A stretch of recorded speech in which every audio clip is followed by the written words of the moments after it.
Hello folks, I'm going to talk about the video editor I've been using for 2 years. It's free. It's, like they said, free, open source, cross-platform video editor. I find it fantastic. It does everything that I like to do, and I'm kind of going to do like a how-to almost of this program. So first, I've got it open. I've got my folder selected for where my files are going to go, and I've got a video to drag in. Now drag it into this bottom timeline. That always works the best for me. In my case, I just have a video with sound. You gotta go back down. It's not the So sound's already set up, and there's so many things you can do with Shotcut. So in my case, let's say I don't like the first 5 seconds. I can cut it using this little symbol here, and I can click on it. Now I've got all these options. I normally use ripple delete to delete it totally, so I don't have to worry about it. But you can, let's go back for a second, you can just click delete on your keyboard. It still leaves this black section of nothing, and so you just have this in the video. But I'm not going to do that because it's not really something I want to do. But something else you can do is, if you wanted to add a transition here, you can just drag it and it automatically makes a fade in, fade out transition. Now you don't see it very much here because of the location of the video. Also, this is a bug I've noticed recently. We have to click on it sometimes to see the sound.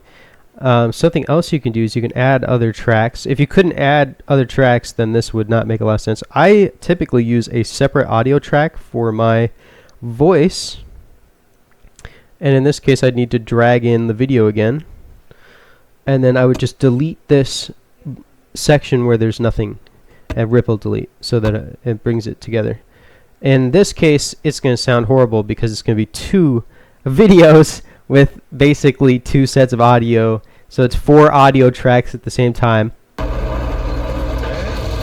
So we obviously don't want that. So if I didn't really want this part to have sound, I could cut it, I could go to it, and the thing you're going to mess with all the time is going to be your filters. So filters is right here. I've already got it open. I can click this plus button and it gives you a bunch of options, a ton of options. Just things that you can do, mostly in the video section. There's so many, but I have favorites that I like to use. In my case, I was going to mention mute, where the sound's completely gone now, so it only has the 1 track. Now something else I could do, you can minus to remove it, and then I could use audio gain if I wanted to, and you can move this up and down, or you can just type the amount you would like it to be. Now if I did 12 dB, that would be very loud, so we're not going to do that. But like I said, there's so many options. You could do fade in, fade out, and then with that, you know, so it would start black screen, and then I forgot this is an audio track, so it really wouldn't do anything here. But if we were going to add that, would be here. So down there, so in our case, the transition kind of ate most of that, but you kind of get the idea. There's a lot you can do here. Let's see, is there anything I really want to mention specifically? Yes, actually. So something I wanted to mention is that you can use size, position, and rotate to actually zoom in and zoom out on your screen. You can move where you want it to be zoomed in, and this is really handy if you like making shorts, or if you just really want to focus on a specific thing. So in my case, I'm going to focus on myself, the cool screaming crane guy, and what I'm going to do is, there's a thing at the bottom of the screen called keyframes, and you can actually make it so that this slowly transitions. So you're basically taking this size, position, rotate, and telling it that it's going to slowly happen. Just slowly zoom on. You gotta go back down. It's not the, yeah, you're done. So that's something I find super useful. But don't forget to go back to timeline in order to do your actual edits.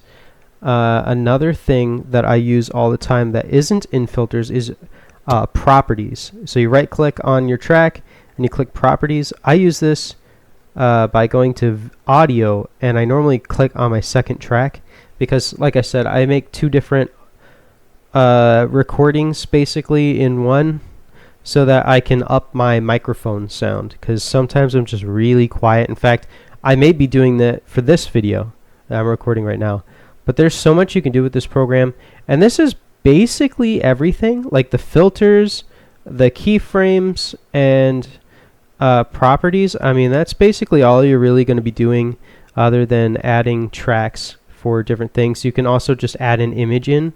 So if I wanted to add an image, I'd need to use a video track, not an audio track like I tried to do 2 seconds ago, and then I would just drag it in wherever I want it. And so, like in this case, I just brought this in. And again, you can modify this with size, position, and rotate, and make it smaller if I wanted to, and add it into the corner. And like I can do that sort of thing. Yeah, that looks like a VTuber thing. I can also extend this if I wanted to, so that it lasts longer or shorter. And so you can mess with this the same way you would a video, basically, which is really nice. But yeah, there's a lot you can do with this. And then the last step, of course, is going to be exporting. Exporting is not very difficult. You could just export with your default settings, but I would personally recommend to go to advanced. If you're making a short, you want to flip these ratios, because YouTube will automatically detect your ratio flip as a short, as long as it's under 3 minutes. And if you're using Rumble as like an alternative YouTube, then it'll do the same but under 1.5 minutes. But again, what I was going to say is I go to codec actually, and I changed this 55% to 85% so that the quality on my video is better. I've been told that if you do 100%, you're just going to crash. So it's 85% is kind of like the best you can do, but it makes good videos. I mean, you can see everything that I'm showing you here in decent quality, I believe. Of course, you can mess with other things if you're a big sound guy or something. I personally don't mess with anything other than quality or the resolution. And once you have a resolution, you can actually save it. And then in the future, you can go to video mode and then go all the way to your custom. So in my case, I made a custom for just shorts. And if I go to new project, no save, if you're going to do shorts, I personally recommend you change your setting immediately, right? So you click shorts here, and then you'd also click shorts here. So my Alien Swarm video that I was showing as my example would look more like this. And again, you can, like I was saying with shorts, your best friend's going to be the size, position, rotate, just because you're going to need that zoom in so that people can see your stuff better on their phones or whatever. So that's really handy. Something I do as well is I took this simple text, and I don't really like the look of this text. I don't know if you guys can see it too good, but I don't really like that too much. So what I did is I went and made my own custom text. Let me just click here, minus, and I called it bold text thick. And brother, I am pinned here. And I made just that because I feel like that works a lot better with videos. And the way I did that was I just took that regular simple text, I made sure it was impact, I made the thickness 100, and then I think that's all I really did with it, to be honest. And then I just made a text for it so that I'd always have something I could see the size of whatever I'm going to write. Yes. So another thing is you can make custom sizes so that your fonts are always the same size. I personally don't, because if I want to do that, I can just do this instead. And that just works better for me because I like using big and small fonts all the time. So that works fine.